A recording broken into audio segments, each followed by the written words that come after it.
אני רוצה להגיד לך, כבר אמרתי את זה יותר מפעם, אם יישאר חמאסניק אחד, קטוע רגל וקטוע יד, וביד השנייה נותרו לו 2 אצבעות, הוא יעמוד על גג של מסגד הרוס ויעשה וי והוא ניצח. למה? כי הילדים שלו ימשיכו, והנכדים שלו ימשיכו. כי הוא נשאר, הוא שרד. ולכן זה תמימות הניצחון. צריך להבין פה, זה ראש אחר, זה קריטריונים אחרים לניצחון. אבל הנה אנחנו רואים, אבל כן חמאסניקים נכנעים. זאת אומרת, יש חמאסניקים שנכנעים. כמה לא נכנעו? וכמה נמצאים עוד במנהרות? תגיד לי אתה, לצאת החוצה עם כלי נשק. אלפים רבים. בשביל לפוצץ אותך. אלפים רבים. הסיפור הזה זה לא מה שרואים היום.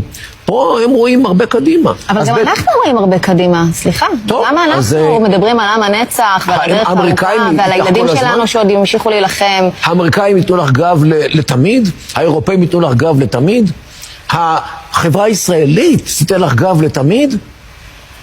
אלה השאלות החשובות.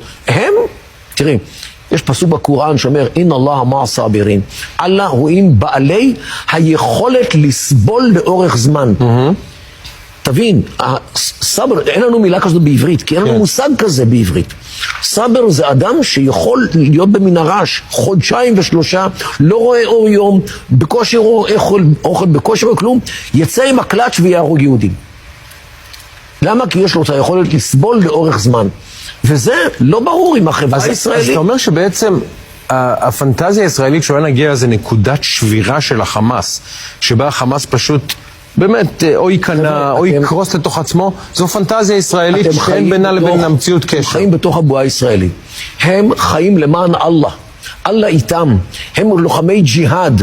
אנחנו לוחמי חירות ישראל, ובסדר, אנחנו לא לוחמים מחיל קודש. תראי, יום אחד היה לי ויכוח עם ציפי לבני, הייתי באיזשהו פאנל, ואמרתי לה, פה המרכיב הדתי הוא דומיננטי אצלם.